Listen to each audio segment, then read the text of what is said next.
Hello friends, welcome to पिनेशा tutor. आजकल आपने बहुत हिजाब तो सुना होगा, मगर ये कंट्रोवर्सी क्यों बन गया? ये मामला सुप्रीम कोर्ट तक क्यों पहुंच रहा है? ये मुद्दा क्या है? इस पूरे वीडियो में हम समझने की कोशिश करेंगे। कर्नाटका के एक स्कूल में कुछ मुस्लिम छात्राओं ने डिमांड की कि उन्हें बुर्के के साथ, हिजाब के साथ स्कूल में एंट्री अलाउ की जाए, और फिर उसके प्रोटेस्ट में कुछ हिंदू छात्रों ने सैफरन गमछा पहन के स्कूल अटेंड करने की डिमांड की। ये कंट्रोवर्सी इतनी बढ़ी और फिर बढ़ती चली गई। फिर इसमें पॉलिटिकल पार्टियों का भी आगमन हो गया। नेचुरल है, ये मुद्दा तो बनना था। फिर मामला कर्नाटका हाई कोर्ट में अभी गया। उसके बाद इन्होंने कोशिश की कि सुप्रीम कोर्ट तक जाए, लेकिन सुप्रीम कोर्ट ने क्या कहा हम वो भी समझने की कोशिश करेंगे। एक्चुअली शुरुआत हिजाब पहनने से हुई है, और हिजाब स्कूल में, आप हैरान होंगे, कभी आपने अपने जमाने में सुना है कोई जय श्री राम के लिए हल्ला मचा रहा हो कि मुझे जय श्री राम बोलना है, कोई अल्लाह अकबर बोलने के लिए जिद कर रहा हो? स्कूल तो धर्म प्लेग्राउंड नहीं थे कभी भी। लेकिन ये क्या हो गया? इतना मामला बढ़ गया कि कर्नाटका गवर्नमेंट को स्कूल कॉलेजेस बंद करने पड़े। अब क्वेश्चन आता है कि क्या स्कूलों में धर्म से जुड़े सिंबॉलिज्म अलाउड होने चाहिए? यह मुद्दा बन गया है। यह मुद्दा और बढ़ जाता है जब इसमें पॉलिटिकल पार्टियों की एंट्री होती है। मलाला यूसुफजई ने कहा है कि हिंदुस्तान में मुस्लिम्स लोगों की मार्जिनलाइजेशन हो रही है, और फिर धर्म गुरुओं की भी एंट्री हो जाती है, और फिर स्टूडेंट्स को पूरा भटका दिया जाता है और सड़कों पर उतार दिया जाता है। आपने इस लड़की की वीडियो तो बहुत देखी होंगी। बड़ी तारीफ की बात है कि मुस्लिम छात्राओं के बीच में ये अल्लाह अकबर कर रही है। बहुत सारे छात्र इसके घिरे हुए बैठे हैं। लेकिन आप अगर पूरा वीडियो देखोगे तो ये भी बहुत जोश में स्कूटरी लेकर आती है, और उसे पता है कि बहुत सारे लोग प्रोटेस्ट कर रहे हैं, और ये भी उनको अल्लाह अकबर करती है, और ये मुद्दा और बढ़ता है। फिर इसके विरोध में जो हिंदू छात्र हैं वो भी सैफरन गमछा पहन के जाना चाहते हैं। जाहिर है मामला कोर्ट में तो जाना था। हालांकि कर्नाटका हाईकोर्ट ने हिजाब पहनने पर बैन लगा दिया, किसी भी धार्मिक सिंबल को ले जाने से मना कर दिया है, इंटरिम रिलीफ देने से मना कर दिया। फिर मामला सुप्रीम कोर्ट में गया। सुप्रीम कोर्ट ने भी एंटरटेन करने से इनकार कर दिया। उन्होंने कहा जब तक कर्नाटका हाईकोर्ट के वर्डिक्ट नहीं आता फाइनल, तब तक वो इसमें इंटरफेयर नहीं करेंगे। अब इस पूरे मामले को समझते हैं कि भाई क्या हिजाब जरूरी है? आपकी स्क्रीन पर यह हिजाब है, जिसमें पूरा फेस तो कवर नहीं है, लेकिन हेयर तक कवर है। हेयर नजर नहीं आ रहे, नेक तक कवर है।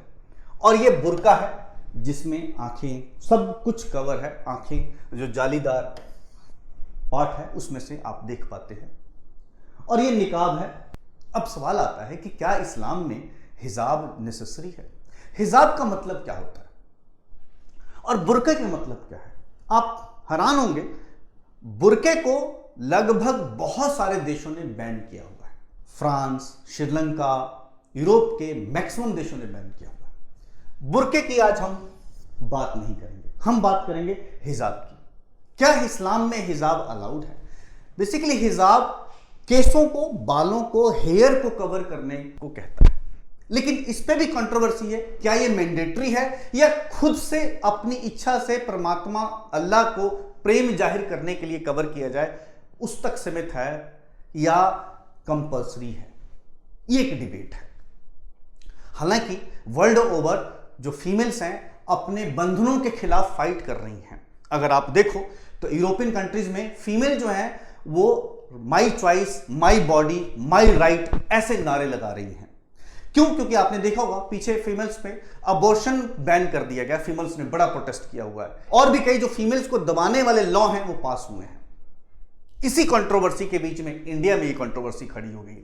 हालांकि इंडिया में ये नई कंट्रोवर्सी नहीं है।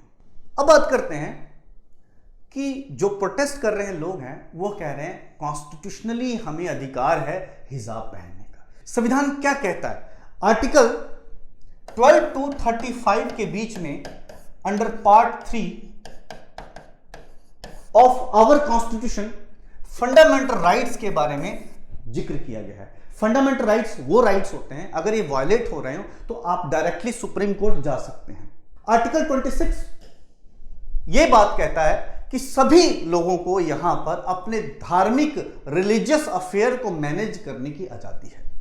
लेकिन ये एब्सोल्यूट नहीं है। इसी में पब्लिक ऑर्डर, मोरालिटी, हेल्थ, इन 3 बेसिस पर, on these 3 basis restrictions can be imposed।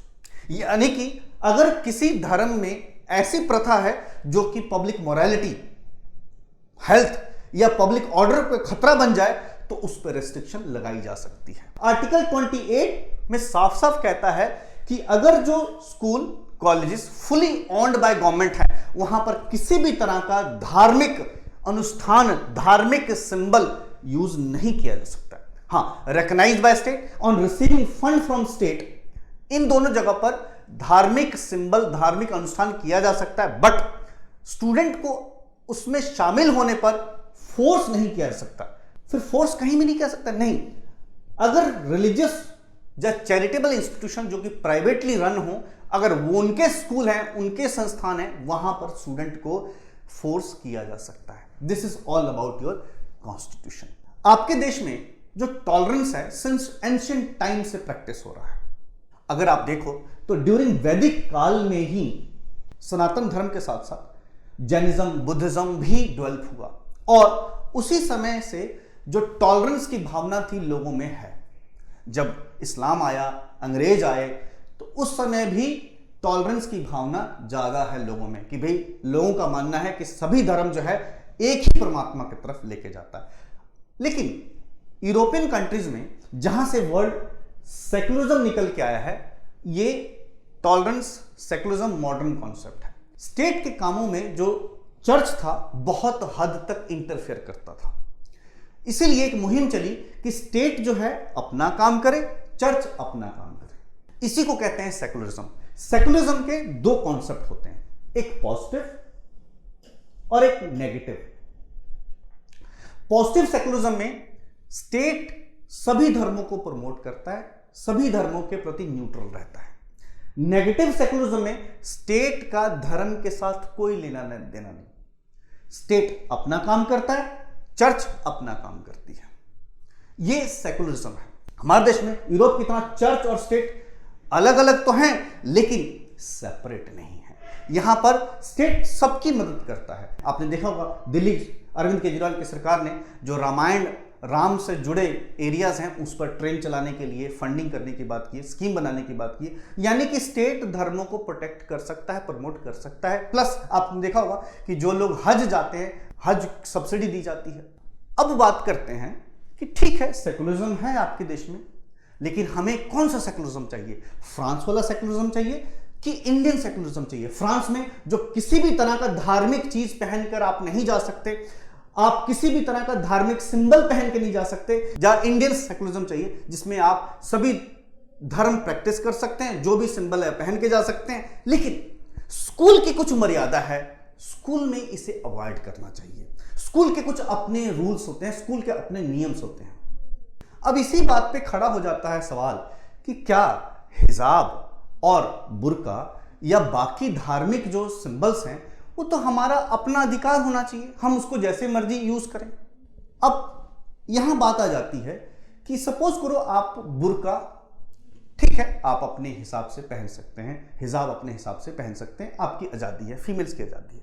लेकिन हमारे देश में पेट्रियार्कल सोसाइटी है और पेट्रियार्कल सोसाइटी पे असर मेल डोमिनेशन का रहता है, तो जो फैमिली मेंबर्स है, समाज है, फीमेल्स को दबाती हैं। तो क्या गारंटी है कि आपने वो हिजाब अपनी इच्छा से पहना है, यानी कि फ्रीडम ऑफ चॉइस से पहना है, या थोपा गया हो या दबाव से पहना है?